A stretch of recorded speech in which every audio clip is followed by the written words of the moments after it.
नहमदुहु व नुसल्ली अला रसूलिहिल करीम अम्मा बाद फ़अऊज़ु बिल्लाहि समीइल अलीम मिनश शैतानिर रजीम बिस्मिल्लाहिर रहमानिर रहीम रब्बि इश्रह ली सदरी व यस्सिर ली अमरी वहलुल उक़दतम मिन लिसानी यफ़क़हू क़ौली रब्बि ज़िदनी इल्मन रब्बि ज़िदनी इल्मा अल्लाहुम्मा अन्फ़अनी बिमा अल्लमतनी व अल्लिमनी बिमा यनफ़अनी व ज़िदनी इल्मन अल्हम्दुलिल्लाहि अला कुल्ली हालिन व अऊज़ु बिल्लाहि मिन हालि अहलिन नार। आमीन सुम्मा आमीन। सूरत नूर आयत नंबर 35। अल्लाहु नूरुस समावाति वल अर्ज़, अल्लाह आसमानों और जमीन का नूर है। मसलु नूरिही कमिश्कातिन फीहा मिस्बाह, उसके नूर की मिसाल एक ताक की सी है। अल मिस्बाहु फी ज़ुजाजा, उसकी मिसाल एक ताक की सी है जिसमें एक चराग है। अल मिस्बाहु फी ज़ुजाजा, वो चराग एक फानूस है। अज़्ज़ुजाजतु के अन्नहा कौकबुन दुर्रियुन युक़दु मिन शजरतिन मुबारकतिल ज़ैतूना, वो फानूस गोया चमकता हुआ तारा है। वो चराग एक मुबारक दरख्त जैतून से रोशन किया जाता है। ला शर्किय्यतिन वला गरबिय्या, जो ना शर्की है और ना गरबी है। यकादु ज़ैतुहा युज़ीउ वलौ लम तमससहु नार, उसका तेल करीब है कि रोशन हो जाए, ख्वाह उसे आग ने ना छुआ हो। नूरुन अला नूर, नूर पर नूर है। यहदिल्लाहु लिनूरिही मन यशा, अल्लाह अपने नूर की तरफ जिसको चाहता है हिदायत करता है या रहनुमाई करता है। व यज़रिबुल्लाहुल अमसाल लिन्नास, और अल्लाह लोगों के लिए मिसालें बयान करता है।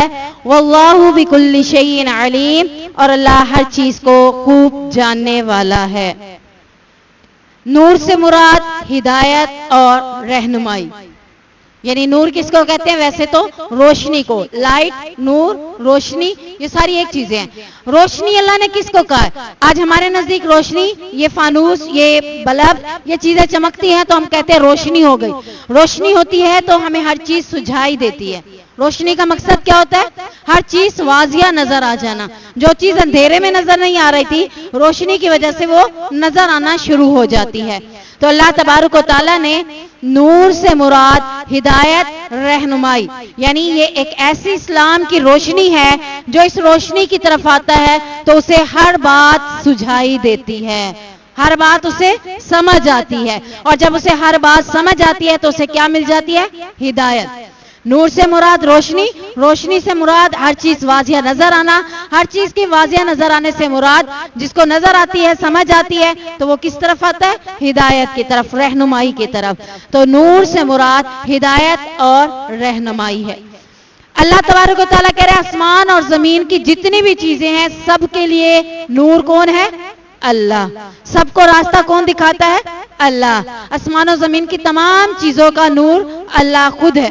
अल्लाह कहता है कि ये रोशनी लोगों की तरफ भेजने वाला कौन है? अल्लाह की जात। जैसे कि हमने पढ़ा है बुक्स के अंदर, चांद की अपनी कोई रोशनी नहीं होती। किससे लेता है? सूरज से। सूरज की रोशनी इतनी तेज है कि कोई मुकम्मल तौर पर पूरी आंखें खोलकर सूरज को देख नहीं सकता। अल्लाह रब्बुल इज्जत के नूर के हवाले से आता है कि दुनिया की आंख अल्लाह को देख नहीं सकती, क्योंकि अल्लाह क्या है? नूर है। अल्लाह क्या है? नूर है। अल्लाह को देखना दुनिया की आंख के लिए मुमकिन नहीं है, क्योंकि हज़रत मूसा ने कहा था ना कि अल्लाह मैं तुझे जाहिरी तौर पर देखना चाहता हूं। अल्लाह ने कहा तू नहीं देख सकेगा। फिर भी अल्लाह ताला ने अपनी तजल्ली कोहे तूर पर की थी, लेकिन मूसा अलैहिस्सलाम क्या हो गए थे? बेहोश हो गए थे। यानी दुनिया की आंख जब एक सूरज को देख नहीं सकती तो अल्लाह तो उससे ज्यादा, क्योंकि सूरज को किसने बनाया? अल्लाह ताला ने। जो किसी चीज से सूरज रोशनी ले रहा है तो वो खुद जिससे रोशनी ले रहा है उसकी रोशनी उससे ज्यादा पावरफुल हो जाती है। सूरज किससे रोशनी ले रहा है? अल्लाह से। तो अल्लाह नूर है, अल्लाह को दुनिया की आंख नहीं देख सकती। पर जब जन्नत में जाएंगे, जन्नतुल फिरदौस में जाने के बाद अल्लाह रब्बुल इज्जत इस दर्जे के लोगों से कहेगा, क्या तुम्हें अल्लाह ने सारी नेमतें दे दी, तुम खुश हो? वो कहेगा हाँ अल्लाह सारी नेमतें मिल गई। अल्लाह कहेगा किसी चीज की जरूरत? कहा नहीं अल्लाह सब कुछ तो दे दिया। अल्लाह कहेगा क्या तुम मेरे चेहरे का दीदार नहीं करना चाहते? तो वो कहेंगे क्यों नहीं अल्लाह, हमें अपने चेहरे का दीदार करवा दे। तो तब जन्नतुल फिरदौस में जाने वाले दर्जे के लोग अल्लाह के चेहरे का दीदार करेंगे। सारे जन्नती नहीं करेंगे। तो फिर थोड़ी सी मेहनत करके, जैसे मैं कहती हूँ 1 नंबर ले लेती, फर्स्ट आ जाती। सारा टाइम इसी बात को लेके उदास हूं। सेकंड आने की पोजीशन आने पर, सेकंड आने पर मुझे कोई खुशी ही नहीं रह रही। क्यों नहीं रह रही? हालांकि वो एक पोजीशन थी, वो एक अच्छी पोस्ट थी, एक अच्छी जगह थी, एक अच्छी सीट थी। लेकिन जब मुझे पता चला कि मेरे से ऊपर वाले का सिर्फ 1 नंबर था, तो मैं उसी गम में अपने आप को हल्कान करते हुए अपनी खुशी को सेलिब्रेट भी नहीं कर पा रही। तो अगर एक इंसान को पता चल जाए, छोटी सी नेकी और हो जाती, थोड़ी सी नेकी और हो जाती, तो मैं भी जन्नतुल फिरदौस में होता, तो तब उसके लिए क्या मकाम होगा। तो अल्लाह रब्बुल इज्जत इस दुनिया के अंदर हकीर से हकीर नेकी को भी छोड़ने वाला ना बनाए। हो सकता है हमारे नजदीक वो हकीर हो, अल्लाह के नजदीक वो दर्जों में बुलंदतर हो। तो यहाँ पर अल्लाह रब्बुल इज्जत अपने बारे में हदीस के अंदर फरमाता है, नबी करीम सल्लल्लाहु अलैहि वसल्लम ने अल्लाह ताला के बारे में इरशाद फरमाया, उसका हिजाब नूर है। अगर उस हिजाब को हटा दिया जाए तो उसके चेहरे के अनवार, रोशनी इस कदर है कि तमाम मखलूकात को खाकस्तर कर दे। ये सूरज खरा कितने पे है, कितना दूर है, उसकी तपिश, उसकी रोशनी हमें झुलसाए देती है। हमारा जिस्म जल जाता है कि नहीं जल जाता? सर्दियों में जैसे होते हैं वैसे गर्मियों में नहीं होते, जिस्म झुलस जाते हैं। तो अल्लाह तबारक व तआला खुद नूर है, उसका हिजाब भी नूर है। अगर उस हिजाब को हटा दिया जाए तो तमाम मखलूकात क्या हो जाएगी? खाकस्तर हो जाएगी। जहां तक उसकी निगाह पड़ेगी वहां तक सारी चीजें खाकस्तर हो जाएंगी। इसी तरीके से अल्लाह ताला ने एक हदीस के अंदर, जिसका मफहूम है, फरमाया कि जन्नत की हूर का दुपट्टा अगर दुनिया में सिर्फ लहरा जाए, हवा चलती है हमारा दुपट्टा लहराता है, सिर्फ इतनी देर के लिए लहरा जाए तो पूरी दुनिया को मुअत्तर कर देगा। यानी जन्नत की खुशबू उस दुपट्टे के अंदर इतनी है कि दुनिया की कोई खुशबू उसका मुकाबला नहीं कर सकती। हम जितनी भी खुशबू लगा लें, कितनी देर तक, कितनी दूर तक जाएगी। महंगी से महंगी खुशबू लेकर आए, भाई ऊद ली है मैंने तो बड़ी महंगी मिली है, कब तक रहेगी, कितने लोगों को जाएगी? 4-5 लोगों तक दूर बैठे हुए इतने लोग मुझसे मुस्तफीद हो जाएंगे। लेकिन जन्नत की हूर का दुपट्टा सिर्फ दुनिया में लहराने की वजह से पूरी दुनिया मुअत्तर हो जाएगी। सुभान अल्लाह, ये है जन्नत की नेमतें। तो अल्लाह रब्बुल इज्जत ने अपने बारे में ऐसी बात की। अब रसूलुल्लाह सल्लल्लाहु अलैहि वसल्लम से अबू ज़र ने पूछा कि क्या आपने अपने रब को देखा है? तो आप सल्लल्लाहु अलैहि वसल्लम ने फरमाया, वो तो नूर है, मैं कैसे उससे देखता। यानी दुनिया में ना किसी इंसान ने अल्लाह को देखा है, ना किसी नबी ने अल्लाह को देखा है। देखने के लिए इजहार किया था हजरत मूसा ने, तो वो भी नहीं देख सके। अल्लाह रब्बुल इज्जत ने जब नबी करीम सल्लल्लाहु अलैहि वसल्लम को 7 आसमानों पर बुलाया तो तब भी सिदरतुल मुंतहा तक लास्ट लिमिट थी, वहीं पर रहे। उससे ऊपर अल्लाह का अर्श है, अर्श के ऊपर अल्लाह की कुर्सी है और उसके ऊपर वो मुस्तवी है, वो अल्लाह को तब भी नहीं देख सके थे। तो कोई अगर कहे कि नबी करीम सल्लल्लाहु अलैहि वसल्लम ने अल्लाह को देखा हुआ है, तो वो अल्लाह के नबी पर क्या बांधेगा? झूठ बांधेगा। अब हम देखते हैं कि अल्लाह ताला ने अपने नूर की मिसाल, अपनी रोशनी की मिसाल किस चीज से दी है? अल्लाह ताला कहते हैं उसके नूर की मिसाल एक ताक की सी है। यानी अल्लाह ताला ने एक मिसाल दी है कि जैसे किसी दीवार में एक ताक हो, उस ताक में क्या हो? एक चिराग रखा हो। यानी लालटेन होती थी, चिराग होते थे पहले। तो अल्लाह ताला कह रहा है कि जैसे ये खिड़की है, इस खिड़की के अंदर क्या है? एक चिराग पड़ा हो और उस चिराग में क्या हो? बलोरी कलर के शीशे लगे हो, यानी जिसकी चमक बहुत ही ज्यादा है। यानी ऐसा शीशा जो बिल्कुल साफ शफाफ है, जिसकी चमक बहुत तेज है। वो शीशा इतना साफ और चमकदार हो कि जैसे कोई चमकता हुआ सितारा। यानी शीशा भी उसका बिल्कुल इस कदर साफ हो कि जैसे कोई चमकता हुआ सितारा हो। और उस चिराग का तेल, चराग बगैर तेल के तो नहीं जलता, तो उसका तेल कोई आम तेल ना ही हो, बल्कि उसका तेल जैतून का तेल हो। सारे तेलों में अफजल जैतून का तेल है ना।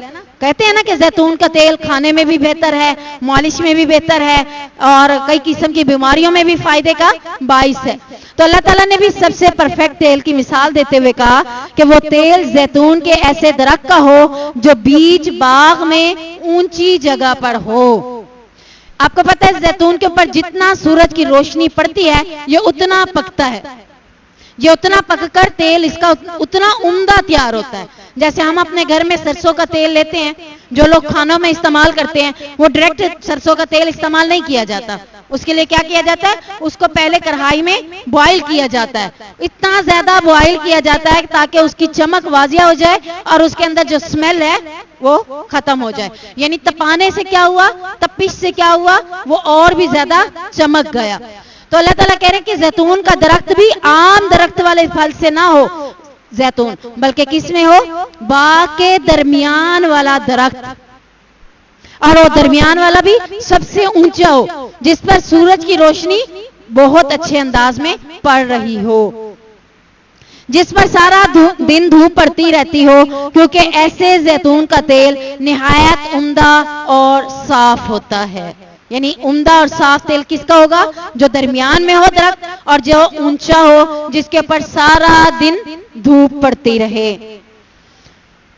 जिसका तेल इतना साफ शफाफ हो कि चिराग को रोशन करने से पहले खुद तेल से भी रोशनी फूट रही हो। यानी तेल इतना चमक रहा हो कि खुद उसके अंदर भी रोशनी और चमक हो। यानी वो चिराग क्या है, गोया नूर ही नूर है। तेल भी नूर है, जलने पर वो खुद भी नूर है। तो ऐसे ही अल्लाह ताला ने कहा है कि मैं, मेरी जात खुद ऐसे नूर के ऊपर नूर है, नूरुन अला नूर, नूर के ऊपर नूर है, रोशनी के ऊपर मजीद रोशनी। यानी अगर जैतून के तेल जो दरमियान वाला दरख्त है, जिस पर सारा दिन धूप पड़ती रहती है, वो अगर ऐसे भी रख दिया जाए तो वो क्या कर रहा है, चमक रहा है। मजीद उसको जलाया जाए तो फिर वो और भी ज्यादा चमक पैदा करता है, रोशनी पैदा करता है। तो अल्लाह के नूर, अल्लाह की रोशनी की मिसाल ही ऐसी है कि वो रोशनी ही रोशनी है। इसी तरह अल्लाह का नूर भी रोशनी ही रोशनी है, वहां जुल्मत और तारीकी का नामो निशान नहीं है। यानी अल्लाह खुद नूर है तो लोगों को भी नूर की तरफ दावत दे रहा है, रोशनी की तरफ दावत दे रहा है, हिदायत की तरफ दावत दे रहा है। अब हम देखते हैं कि अल्लाह ताला ने ये नूर तो बना दिया, तो नूर की कितनी किस्में हैं, दो किस्में। नूर की दो किस्में हैं अल्लाह ताला ने जो बनाई हैं। दोनों किस्में हमने क्वेश्चन में लिख दी हैं। कौन कौन सी हैं, हिस्सी नूर और मानवी नूर। हिस्सी नूर किसको कहते हैं, जैसा कि इंसान ने जो किसी चीज से मुनक्कस करके रोशनी बनाई हो, ठीक है ना। हिस्सी नूर इंसान की इजाद है, लेकिन उसने किसी न किसी चीज से रोशनी को मुनक्कस करके उनको बनाया है। जैसे मिसाल के तौर पर बल्ब, ठीक है, कहकशां, फिर सूरज, फिर उसके साथ जुगनू, ये सारे रोशनी जो है ना, चांद, चांद की अपनी रोशनी नहीं सूरज से रह रहा है, सूरज की अपनी रोशनी भी किधर से आ रही है, अल्लाह से। तो इसी तरीके से कहकशां की रोशनी भी इन्हीं चीजों से आ रही है। ये मुख्तलिफ रोशनियां रोशनी से लेकर पैदा होती हैं। तो जुगनू, बल्ब, सूरज, कहकशां वगैरह ये क्या है, हिस्सी नूर हैं।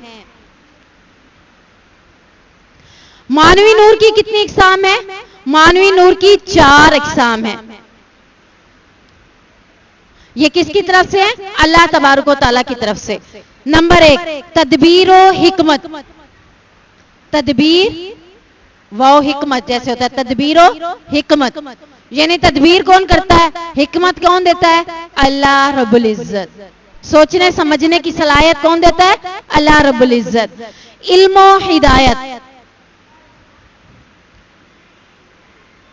नबियों की तालीमात व ज़ाब्ता हयात, नबियों की तालीमात व ज़ाब्ता हयात।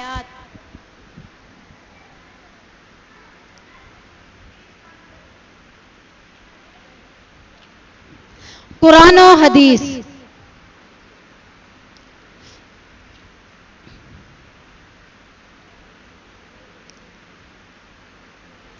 यानी ये ऐसा नूर है, अल्लाह रब्बुल इज्जत जिसको चाहता है उसी को अता करता है।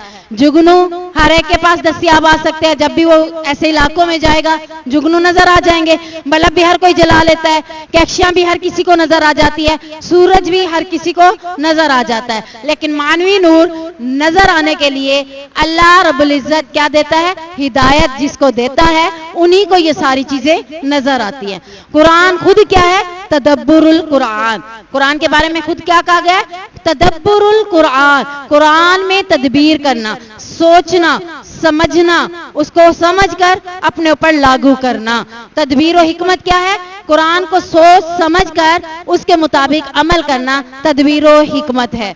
इल्म और हिदायत, इल्म लेंगे तो हिदायत आएगी, इल्म लेंगे, उसको समझेंगे, उसको देखेंगे और फिर हिदायत आएगी। कल आपने इल्म लिया दुआ का, लेकिन आपने उससे हिदायत नहीं ली ना, तो हिदायत भी तो लेना है, खाली इल्म नहीं लेना, खाली कॉपियों किताबों रजिस्टरों को भरना नहीं होता। ये इल्म लेने का मकसद ये है, जो चीज आपको अच्छी मिली है फौरन उसको अपने ऊपर अप्लाई कर देना ताकि वो हिदायत आपको मिल सके।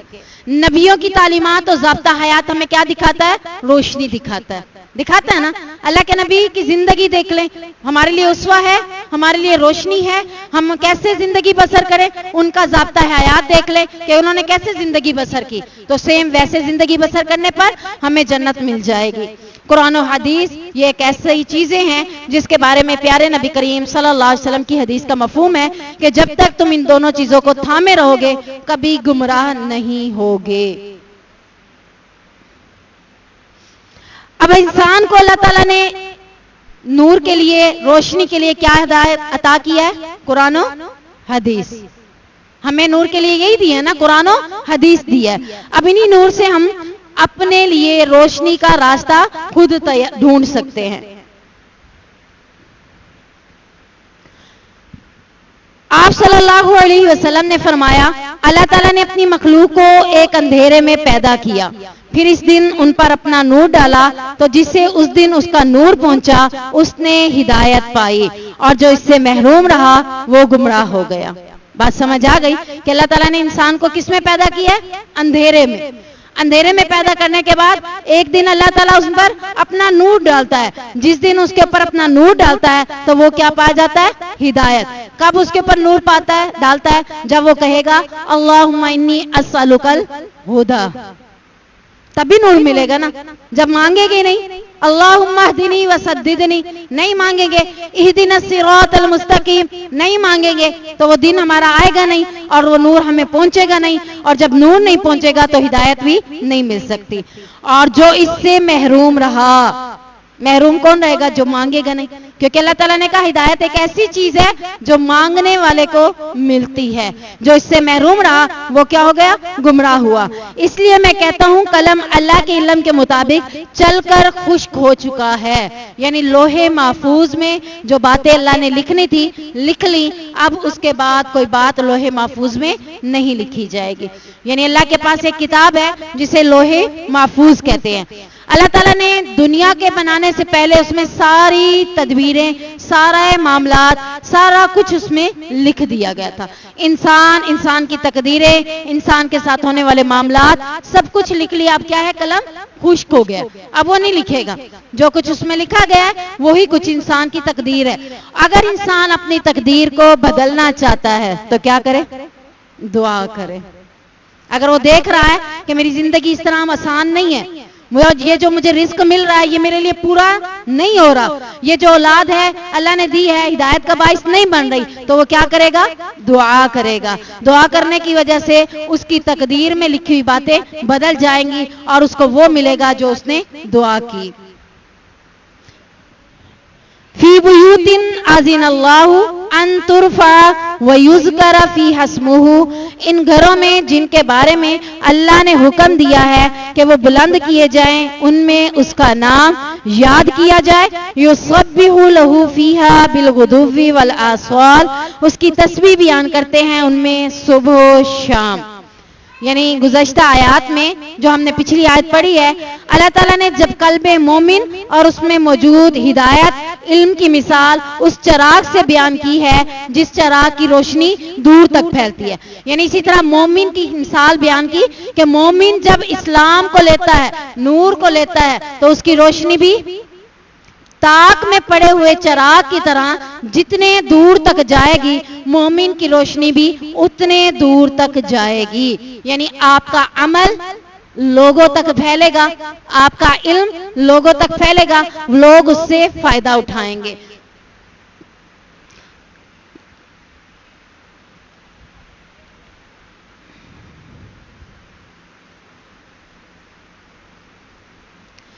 अब एक मोमिन के कल्ब को नूर कहां से मिलेगा? अल्लाह ताला ने यहां पे जिक्र किया फी बुयूतिन, ऐसे घरों में जिनका मकाम मसाजिद है, यानी जिनका नाम क्या है? मस्जिद। मस्जिदों के अंदर अल्लाह रब्बुल इज्जत का नूर तकसीम किया जाता है, दिया जाता है। खुतबे होते हैं, दरूस होते हैं, आप भी मस्जिद में बैठे हैं, क्लास हो रही है, दीन सीख रहे हैं, नूर फैल रहा है ना। अब इस नूर को मैं लेना चाहूंगी तो ले लूंगी, अगर मैंने ना लिया तो फिर क्या हो गया? गुमराह हो गए होंगी। तो ये नूर मिलने के रास्ते जगह कौन सी हैं? अल्लाह ताला ने कौन सा मकाम बनाया? मकाम बनाया अल्लाह के घर। कौन से? मसाजिद, जहां अल्लाह ताला ने अपने इस्लाम की बातें, अपने नूर की बातें, हिदायत की बातें सिखाई। अब यहां क्या होता है? इसके बारे में आता है कि जमीन में, सारी जमीनों से वो जमीन सबसे अफजल है जहां पर मस्जिद बन जाती है। वो टुकड़ा जहां मस्जिद बन जाती है वो बाकी जमीन की निस्बत वो टुकड़ा अफजल है। क्यों? क्योंकि ये अल्लाह का घर है, इनमें अल्लाह की इबादत की जाए। मसाजिद किसका घर है? अल्लाह का घर है। किस मकसद के तहत मस्जिदें बनाई जाती हैं? अल्लाह की इबादत की जाती है, एतकाफ करने के लिए, रकू करने के लिए, सजूद करने के लिए, दरसो तदरीस सुनने के लिए, कुरान की तर्जुमा तफसीर क्लासेस के लिए, हिफ्ज़ कुरान के लिए। यानी जितने भी सारे शोबे इस्लाम के हैं वो सारे किसमें हो? मस्जिदों के अंदर। मस्जिदें किस लिए बनाई जाएंगी? इन सारे कामों के लिए मस्जिद बनाई गई है। इसमें किस चीज का इकरार किया जा रहा है? तौहीद का, कि अल्लाह के सिवा कोई माबूद नहीं है। किसी भी मस्जिद में अल्लाह की तौहीद का इकरार अगर नहीं किया जा रहा तो समझ लें कि अल्लाह के घर का हक अदा नहीं हो रहा। मसाजिद की तामीर, एहतराम, ताजीम और उन्हें मुअत्तर रखने के बारे में चंद हदीसें हैं, हम देखते हैं। आप सल्लल्लाहु अलैहि वसल्लम ने फरमाया, जो शख्स मस्जिद बनाए और उसके जरिए से अल्लाह की रजा चाहे तो अल्लाह ताला उसके लिए बहिश्त में एक घर बना देता है। सुभान अल्लाह। यानी मस्जिद बनाना इस कदर फजीलत वाला काम है। अल्लाह जिसको तौफीक देता है वो जरूर बनाता है। अल्लाह हमें भी तौफीक अता फरमाए कि हम भी मस्जिद में कोई चीज तो बना सके। मस्जिद बन रही हो, अपना हिस्सा मिलाकर, कोई 1 ईंट, कोई 2 ईंटें, कोई 100 ईंटें, कोई सीमेंट, कुछ भी उसमें, कोई गारा, कुछ भी हमारा हिस्सा उसमें लग जाए। अगर अल्लाह ने ज्यादा इस्तिताअत दी है तो पूरी मस्जिद बनवा ले। नहीं दी ज्यादा इस्तिताअत, कम है, लेकिन जब पता चले फलां जगह मस्जिद बन रही है और उसके लिए चंदे की जरूरत है तो आप जोक दर जोक जाकर जितना हो सके, सिर्फ आज नहीं कल फिर चले जाएं। जो आज आया वो दे आए, फिर कल जो आया वो जाके दे आए। क्यों? कि जब तक इस मस्जिद में अल्लाह रब्बुल इज्जत के तालीम, कुरान की तालीम, अहदीस की तालीम, इबादत अल्लाह की जाती रहेगी, उस वक्त तक मुझे अजरो सवाब मिलता रहेगा। आप सल्लल्लाहु अलैहि वसल्लम ने फरमाया, अल्लाह ताला के नजदीक शहरों में सबसे महबूब मकामात मस्जिदें हैं और सबसे बुरे और नापसंदीदा मकामात बाजार हैं। मस्जिदों में आने के लिए जेंट्स मना कर देते हैं लेडीज को, बाजारों में कैसे भेज देते हैं? तो बाजारों में मना करना चाहिए था कि बाजार बूढ़े मकाम है, बगैर किसी मस्जिद काम के बाजार में नहीं जाना चाहिए और अपना काम जितना जल्दी मुमकिन हो उसको समेटकर दोबारा घर आ जाना चाहिए। क्योंकि बूढ़े मकाम बाजार बना दिए गए, अच्छे मकाम मस्जिदें बना गई। मस्जिदों में जितनी देर बैठना जाए वो सारा टाइम क्या है? इंशाअल्लाह अजीज अजर का बाइस है। आप सल्लल्लाहु अलैहि वसल्लम ने फरमाया, जो शख्स अपने घर से बावुज़ू होकर फर्ज नमाज अदा करने के लिए निकलता है, उसको हज का एहराम बांधने की मानित सवाब मिलता है। अपने जेंट्स को, अपने बच्चों को कहें कि जा तो रहे हैं मस्जिद में, घर से वुज़ू करके जाएं।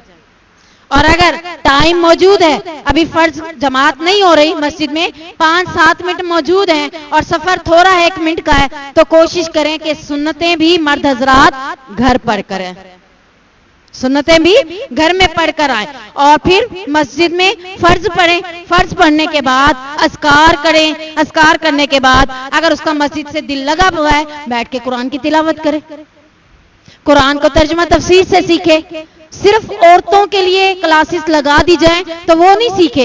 एक मोमिन मुसलमान मर्द और एक मोमिन मुसलमान औरत के लिए लाजिम है कि वो खुद आकर कुरान का तर्जुमा तफसीर सीखे, कहे मुझे सिखाया जाए, मुझे पढ़ाया जाए। क्यों? ताकि मैं मस्जिद में जितनी देर बैठूं, मेरा दिल अल्लाह के घर के साथ लगा रहेगा और इसमें बैठना भी सवाब, इसमें तालीम हासिल करना भी सवाब। क्योंकि इसके बारे में भी हदीस का मफहूम है कि जो शख्स दीन सीखने के लिए मस्जिद में आता है, उसको भी हज का एहराम बांधने के मुताबिक मानित सवाब मिल जाता है। अब आप 10 दिन के लिए रेगुलर आ रहे हैं तो आपको कितना सवाब मिलेगा? इंशाल्लाह 10, इंशाअल्लाह। तो अल्लाह ताला हमें इस पर अमल करने की तौफीक अता फरमाए। सैयदना उमर रज़ी अल्लाह ताला अन्हु ने ताइफ के रहने वाले 2 आदमियों से कहा जो मस्जिद नबवी में, मस्जिद नबवी मदीना में है, ताइफ दूसरा इलाका है, ठीक है ना। तो ताइफ से आने वाले 2 लोग मस्जिद नबवी में ऊंची आवाज से बातें कर रहे थे। उन्हें उमर ने कहा, अगर तुम मदीने के रहने वाले होते तो मैं तुम्हें सजा देता, क्योंकि तुम रसूलुल्लाह सल्लल्लाहु अलैहि वसल्लम की मस्जिद में अपनी आवाजें बुलंद कर रहे हो। यानी मस्जिद में आकर शोर गुल नहीं करना, ज्यादा दुनियावी बातें नहीं करनी। कोई मसला है तो वो तो सोल्व करने के लिए आएंगे, डिस्कस करेंगे आलिम से, लेकिन सिर्फ दुनियावी बातें कि फलां ऐसा है, फलां ऐसा है, उसके घर में ये है, उसके घर में ये है, वो ऐसी है, वो वैसी है। मस्जिद इन कामों के लिए नहीं बनाया गया। मस्जिद बनाने का मकसद दीन की तालीम हासिल करना। जब तक आप दीन की तालीम हासिल कर रहे हैं या अपना कोई मसला डिस्कस कर रहे हैं तो बात ठीक है। मस्जिद में आकर शोरो गुल नहीं करें, गालम गलोच नहीं करें, बातें नहीं करें, फजूल गुफ्तगू नहीं करें। अल्लाह का जिक्र करने के लिए मस्जिद है। जितनी देर यहाँ बैठे अल्लाह का जिक्र करें और जब अल्लाह के जिक्र से आप थकावट फील करें तो आप दोबारा घर लौट जाएं। अब आज जगहों पर यह होता है कि मस्जिदों में निकाह रखा जाता है, जेंट्स भी होते हैं, लेडीज का फंक्शन भी मस्जिद के अंदर रखा। बहुत अच्छी बात है, होना चाहिए, मसाजिद में निकाह होने चाहिए, पर निकाह होने के साथ साथ उन्हें मस्जिद के आदाब का पता होना चाहिए। मस्जिद के आदाब में क्या शामिल है? मस्जिद आपके दुनियावी मकासद के लिए नहीं है। अब वो जो शादी का फंक्शन, निकाह का फंक्शन के लिए आए हैं, अब वो क्या करके आए हैं? खुशबू लगाकर। पीछे हमने पढ़ा कि मस्जिद में खुशबू लगाकर नहीं आना। ऑटोमेटिकली मैं इसलिए कह रही हूं कि मस्जिद में निकाह होने चाहिए। हम बुराइयों से क्या करेंगे? बच जाएंगे। पाजेबें, घुंघरू, जब गजने वाले जेवर ये पहनकर नहीं आएंगे। ऐसा जेवर पहनेंगे जो बजेगा नहीं, जिसकी आवाज नहीं होगी, जिसकी खनक नहीं होगी। अगर चूड़ियां पहनी है वो खनकती हैं बहुत ज्यादा, उसकी बहुत ज्यादा आवाज आती है, तो ऐसी चूड़ियां जो जैसे करे होते हैं, घुंघरू लगे होते हैं, ऐसी चीजों को भी पहनकर नहीं आना चाहिए। अगर ऐसी चूड़ियां जिनके खनकने की आवाजें नहीं है तो उसमें कोई ममानत नहीं है। यानी खनकने वाला कोई भी जेवर वो मस्जिद में पहनकर नहीं आया जाएगा। फिर जब वो निकाह के मौका पर मस्जिद में आए तो वहां पे शोरो गुल नहीं करना। अब ये नहीं है कि हमारे तो शादी का फंक्शन है, हम तो मस्जिद में आए तो इसका ये मतलब थोड़ा है कि यहाँ पे बैठ के अल्लाह अल्लाह अल्लाह करे। करना है, अल्लाह का जिक्र करना है, जुबान से कलमात कहने। किसी को कोई हदीस सुना दे, सारे तो बैठे हुए हैं, तो जरूरी नहीं है कि शादी पे हदीस नहीं सुनाई जाती। फरमाया कि ऐसी मजलिसों में से कोई ऐसी मजलिस जिसमें अल्लाह का जिक्र नहीं हुआ, वो मजलिस आपके लिए क्या है? हसरत का बाइस है। तो पता चला हर मजलिस में अल्लाह के दीन की बात बताई जाए। चलो भाई, आप सारे बैठे तो हो, आपको पता है निकाह क्या है, निकाह के मुतल्लिक ही हदीस बयान कर दें।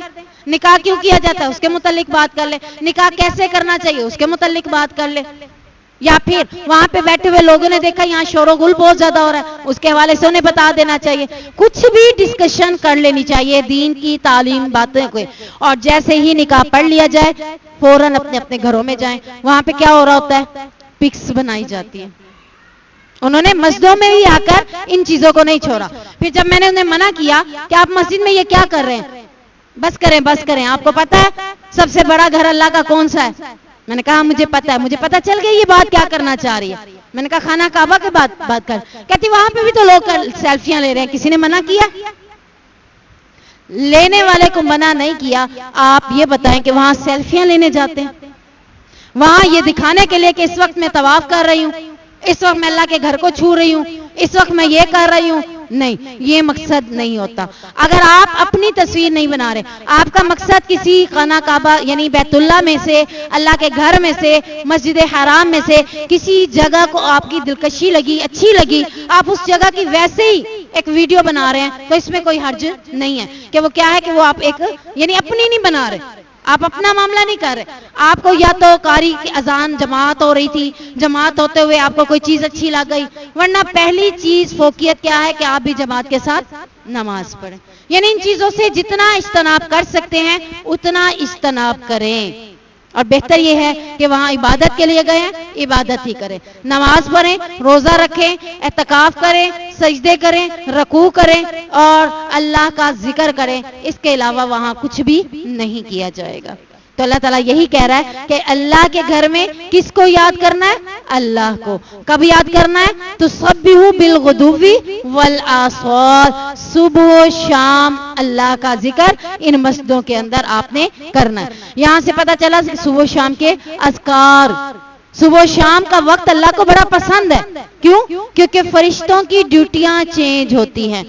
जब सुबह के फरिश्ते होते हैं वो शाम में अल्लाह के पास जा रहे होते हैं, जो शाम के फरिश्ते आए होते हैं वो सुबह को अल्लाह के पास जाते हैं। अल्लाह ताला पूछता है बताओ मेरे बंदे को किस हाल में पाया? वो कहते हैं जब गए थे तब भी इबादत में लगे हुए थे और जब आए हैं तब भी इबादत में हैं। तो सुबह की नमाज के बाद इशराक तक इबादत को अपना मामूल बना लें, और असर के बाद मगरिब तक कोशिश ये करें दुनियावी कामों से अपने आप को बचाकर दीनी कामों में अपने आप को मसरूफ कर ले। उसका बेहतरीन तरीका यही है कि तर्जुमा और तफसीर सीखना शुरू कर दें।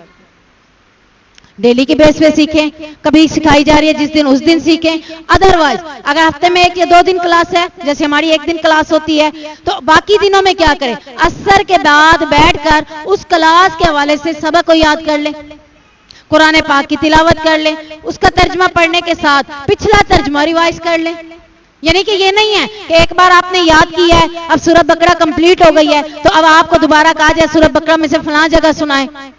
हमने तो जब याद किया था उसके बाद दोबारा पढ़ा ही नहीं है। तो असर के बाद आप इबादत में ऐसे मशगूल हो सकते हैं कि डेली 1 पाव या आधा पाव या 2 रकू तर्जमे के साथ रिवाइज करते रहें। यानी कोशिश इसी में लगी रहे कि असर के बाद पहले तो अज़कार करें, अपने अज़कार मुकम्मल करने के बाद अपने आप को कुरान के साथ मशगूल कर लें, फिर कुरान के साथ मशगूल करने के बाद कोशिश करें कि अपने बच्चों को लेके बैठ जाएं, थोड़ा सा उनको दीन सिखा दें। यानी सुबह शाम अल्लाह की हम्दो सना करनी है, तस्बीहात करनी है, अल्लाह का जिक्र करना है, किसी भी सूरत में जो आपको जैसे मुमकिन लगे वैसे आपने कर लेना है।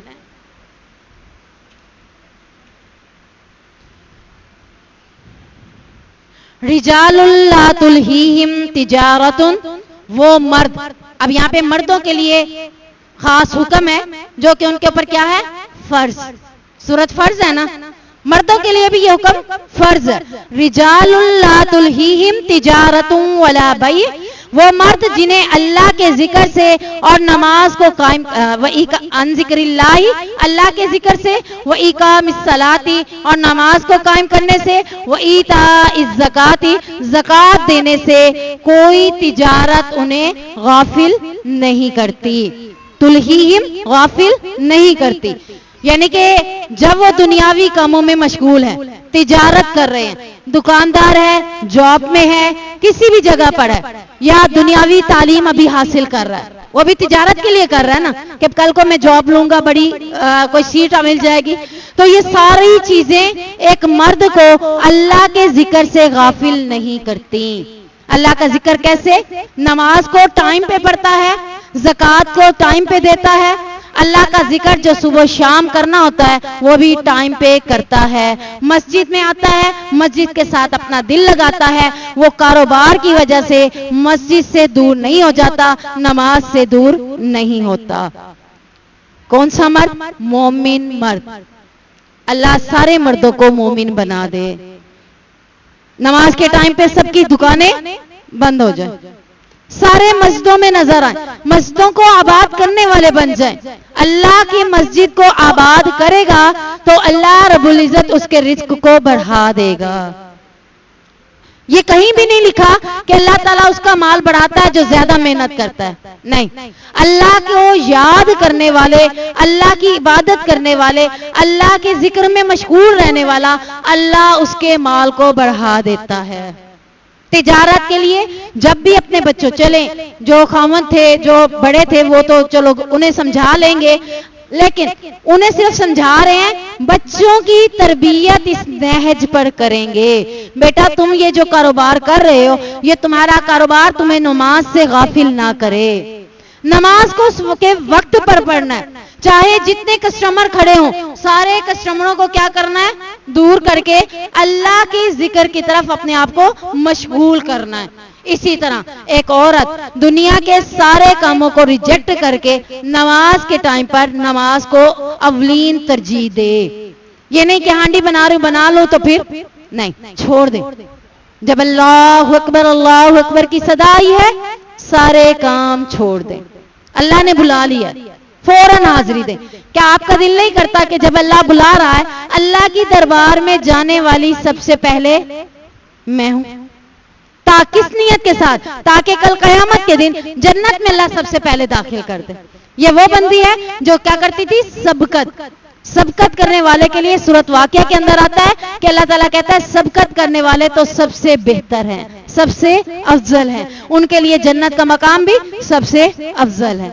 तो आज दुनिया में नेकियों में सबकत करेंगे, इंशाअल्लाह अज़ीज अल्लाह कल क़यामत के दिन हशर के मैदान में सबसे पहले गिरोह में शामिल करके जन्नत का दाखला नसीब कर देगा।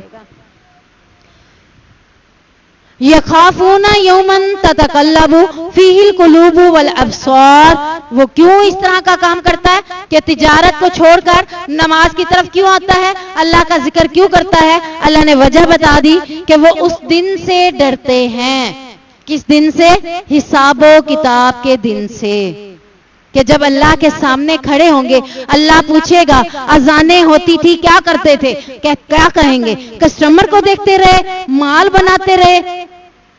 अल्लाह नहीं, ये चीजें मुझे गाफिल नहीं की, मैं तेरी याद की तरफ दौड़ा दौड़ा आता था, भाग भाग कर आता था। मेरा दिल कहाँ लगता था? मस्जिद में। एक नमाज पढ़ के जाता था, दूसरी नमाज के इंतजार में रहता था, टाइम देखता रहता था कि अभी अगली नमाज का वक्त होगा, मैंने अगली नमाज पढ़नी है ताकि मैं अल्लाह के पास पहले पहुंचने वालों में से बनूं। तो ये किस वजह से ऐसा करता है?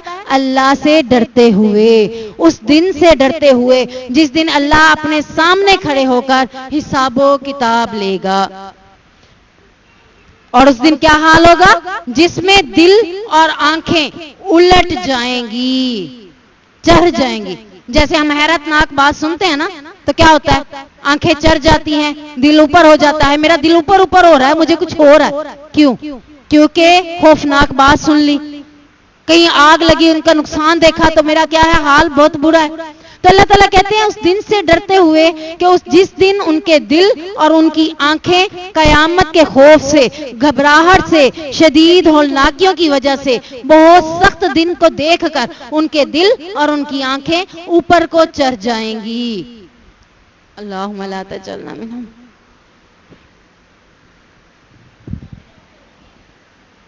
सबकी चढ़ेंगी, लेकिन मोमिन लोग इस खौफ से अल्लाह रब्बुल इज्जत की इबादत में अपने आप को लगाते हैं। तो हो सकता है, मुमकिन है कि उनके दिल, उन्हें कोई खौफ नहीं होगा, क्योंकि अल्लाह ताला ने बहुत से मकाम पर कहा फला खौफुन अलैहिम वला हुम याज़नून, उन्हें किसी किस्म का गम नहीं होगा और ना ही किसी किस्म का खौफ होगा।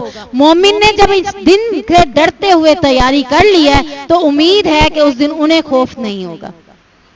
मुतमईन। जैसा कि आप देखते हैं बच्चों ने सारों ने पेपर दिए हैं, रिजल्ट का दिन है, एक बच्चा बड़ा मुतमईन सा बैठा हुआ है। क्यों बैठा हुआ है? उसे कोई खौफ नहीं है, बल्कि कोई बात करता तो कहता देखना फर्स्ट मैं ही आऊंगा। क्यों? क्योंकि उसने मेहनत की, सारा इम्तिहान उसने अच्छा दिया, पेपर उसके बिल्कुल परफेक्ट हुए, नंबर 1 की भी कटने की गुंजाइश उसे नजर नहीं आ रही थी, तो वो बिल्कुल मुतमईन होकर बैठा है, उसे कोई खौफ नहीं। उसे कहते हो तुम्हें डर नहीं लग रहा? मुझे किस चीज का डर लगे, मैंने तो मेहनत की थी, मैं तो पढ़ा था, मेरे पेपर तो बहुत अच्छे हुए थे, आज देखना पोजीशन तो मेरी ही है। तो ऐसे ही मोमिन को उस दिन खौफ नहीं होगा। क्यों? उसने तैयारी पूरी की है, पूरी तैयारी, पूरे अमल उसके पास है, अल्लाह के किसी अमल का इसने इनकार नहीं किया। ये नहीं है कि नमाज पढ़ता था तो रोजा छोड़ देता था, रोजा रखता था तो गाने नहीं छोड़ता था। उसने सारे काम वो किए जो अल्लाह ने हुक्म दिया, और उन सारे कामों से बच गया जिससे अल्लाह ने बचने का हुक्म दिया। तो वो क्या होगा? मुतमईन होगा इंशाअल्लाह। आप लोगों ने पीना पी लिया?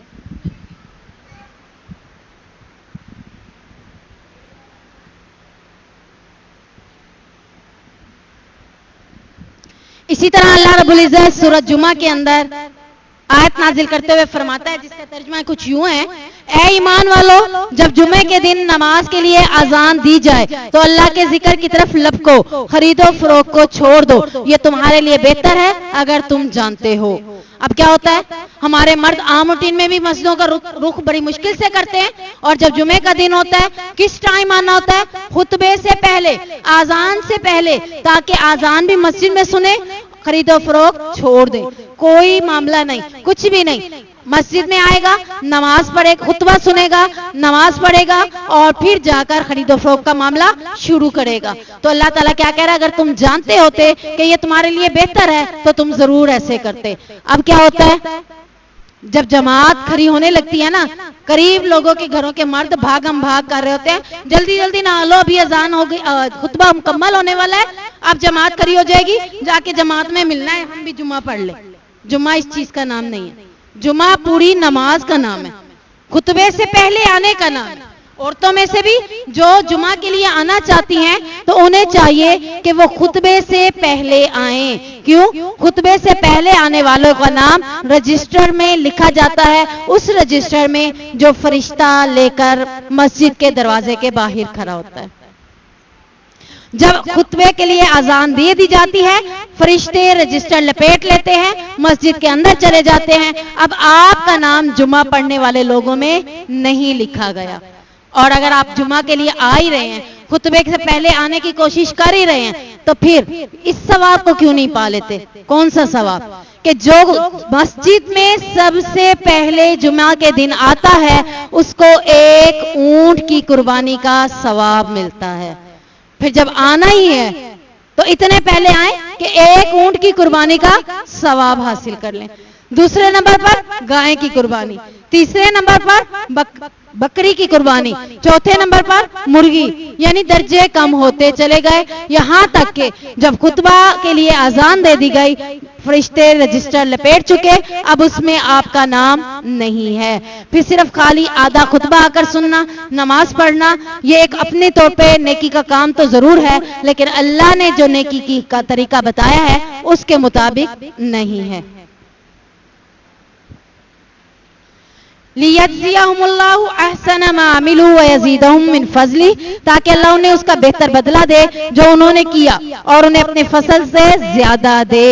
यानी किसको अपने फजल से ज्यादा दे? जो अल्लाह की इबादत के लिए अपनी तिजारतों को बंद करके आते हैं, तो अल्लाह ताला क्या करता है, उनको पूरा बदला देता है, नेकियों में भी और कमाई में भी क्या कर देता है, अपने फजल से उनकी कमाइयों को ज्यादा कर देता है।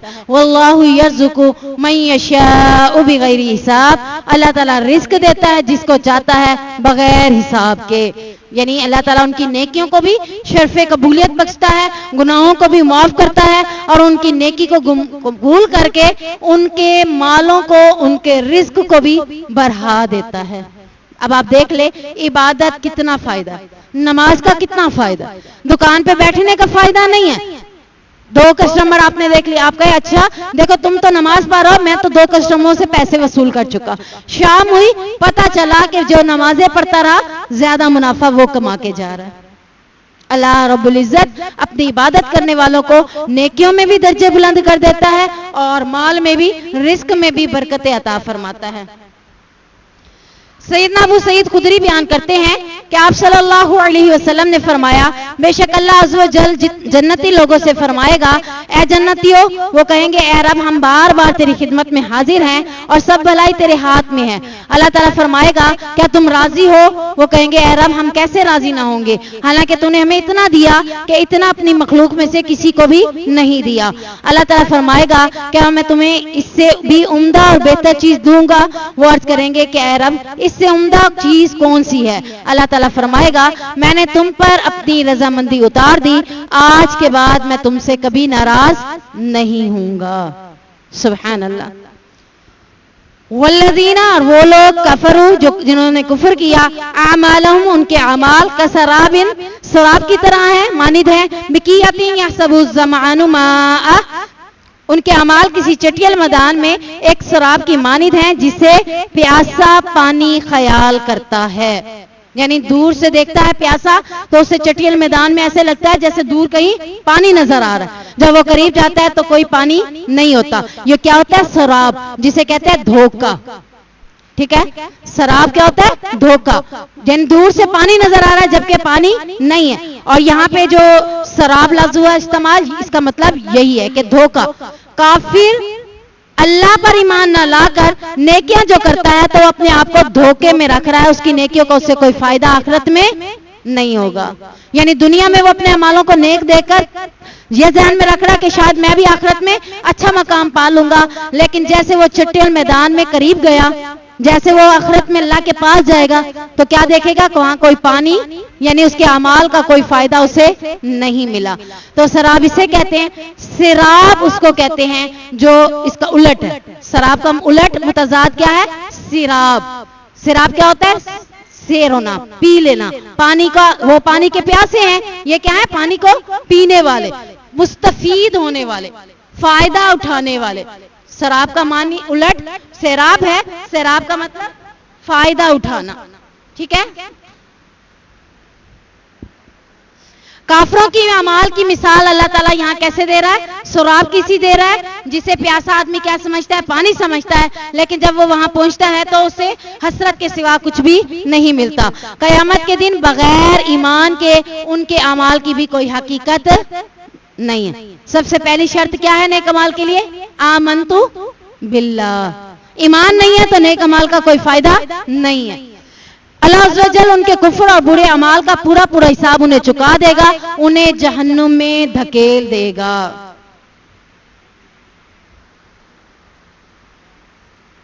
यानी यहां से पता चलता है कि ऐसा इंसान जो अपने आप को धोखे में रखे हुए है और वो ये समझ रहा है कि मैं नमाज पढ़ रहा हूं, मैं मुसलमान हूं, या नमाज नहीं भी पढ़ रहा हूं तो मुसलमान जन्नत में चला जाऊंगा, तो ये धोखा है। अपने गुनाहों की सजा पाने के बाद वो जन्नत में जाएगा। ऐसा मुमकिन नहीं है कि वो गुनाह पे गुनाह करता चला जाए और नेकी कोई भी ना करे, सिर्फ कलमा पढ़ने की वजह से वो कहे कि मैं तो जन्नत में जाऊंगा। ऐसा नहीं है, वो अपने आप को धोखा दे रहा है। शराब की मानिद है, धोखा दे रहा है। नेक अमल जब तक नहीं करेगा तब तक वो जन्नत में नहीं जाएगा, क्योंकि अल्लाह ने शर्त रखी है, इन्नल्लज़ीना आमनू व अमिलुस्सालिहात। ईमान लाने के बाद नेक अमल करोगे, लहुम जन्नातुन तजरी मिन तहतिहल अनहार, फिर उसके लिए जन्नत है। खाली ईमान वाले के लिए जन्नत नहीं है, खाली नेक अमल करने वाले के लिए भी जन्नत नहीं है। अमल और ईमान दोनों लाजिम और मलजूम है, दोनों का होना जरूरी है। औ कज़ुलुमातिन फी बहरिल लुज्जी यख्शाहु मौजुम मिन फौकिही सहाब, या उन अंधेरों की तरह जो निहायत गहरे समंदर में हो, जिसे एक मौज ढांप रही हो, जिसके ऊपर एक और मौज हो, जिसके ऊपर फिर एक बादल हो। यानी ज़ुलुमातुन बाज़ुहा फौका बाज़, कई अंधेरे हों जिनमें से बाज़ के ऊपर हों। ये अल्लाह ताला काफरों के अमाल की मिसालें, काफरों के कुफ्र और अकीदा बातिल की बुरे अमाल की मिसाल दे रहा है कि वो कैसे हैं। वो घटा तोप अंधेरा है। मोमिन के अमाल क्या है? नूर है, नूर से तशबीह दी है ना। अब काफरों के अमाल क्या है? घटा तोप अंधेरा। काजुलुमात अंधेरा, अंधेरा है घटा तो कैसे, जो काली रात में गहरे समंदर में होती है। आप देख लें जिस दिन चांद की रोशनी नहीं होती, काली रात होती है ना, वो काली रात में गहरे समंदर में कितना अंधेरा होगा, समंदर में मौज के नीचे फिर कितना अंधेरा होगा, मौजों के ऊपर मौजें हैं ना, पानी की टाहें बनी होती हैं, आ रही है एक मौज, फिर उसके पीछे और मौज आ रही होती है, उसके पीछे और मौज आ रही है, यानी कितने ही मौजें। तो यहाँ पे अल्लाह ताला ने यही मिसाल दी है कि जिसे एक मौज नहीं कई मौजें ढांप रही हैं। फिर मौजों के ऊपर क्या है, बादल, बादल का भी अंधेरा, यानी कई अंधेरों में काफिर पड़ा हुआ है, रोशनी उस तक नहीं पहुंच रही, और उसके ऊपर आसमान पर काला बादल है, गोया तारीकी ही तारीकी है, रोशनी कहीं से भी नहीं आ रही। ऐसी शदीद और भयानक तारीकी है कि उस रात का मुसाफिर समंदर में खुद क्या कर रहा है, इज़ा अखरजा यदहु लम यकद यराहा, जब वो अपना हाथ निकाले तो करीब नहीं कि उसे देखे। यानी गहरे समंदर में मुसाफिर जो है अगर समंदर के अंदर है तो वो अपना हाथ देखना चाहता है तो वो अपना हाथ नहीं देख पाता। इस दुनिया में काफिर की मिसाल भी यही है, काफिर का हाल भी यही है कि उसकी जिंदगी में कई अंधेरे हैं, मौज का अंधेरा, समंदर का अंधेरा, बादल का अंधेरा, ये कई अंधेरे हो गए ना। इसी तरह काफिर कभी बदअकीदा है, ठीक है, कभी कुफ्र कर रहा है, कभी गुनाह के काम कर रहा है, कई अंधेरों में अपने आप को रखे हुए है। तो इसी तरह कुफ्र की, अब देखते हैं कौन कौन से अंधेरे हैं। कुफ्र की जुल्मत, बुरे अमाल की जुल्मत, जरा हाथ तेजी से चला ले, कुफ्र की जुल्मत, बुरे अमाल की जुल्मत, यानी ये कई अंधेरों में काफिर कैसे है। सबसे पहले काफिर कुफ्र का इनकार करता है, कुफ्र का इर्तिकाब करता है, मुसलमान होने का इनकार करता है, तो ये एक अंधेरा है। दूसरा अंधेरा क्या है, बुरे अमाल की जुल्मत, बातिल अकीदे की जुल्मत,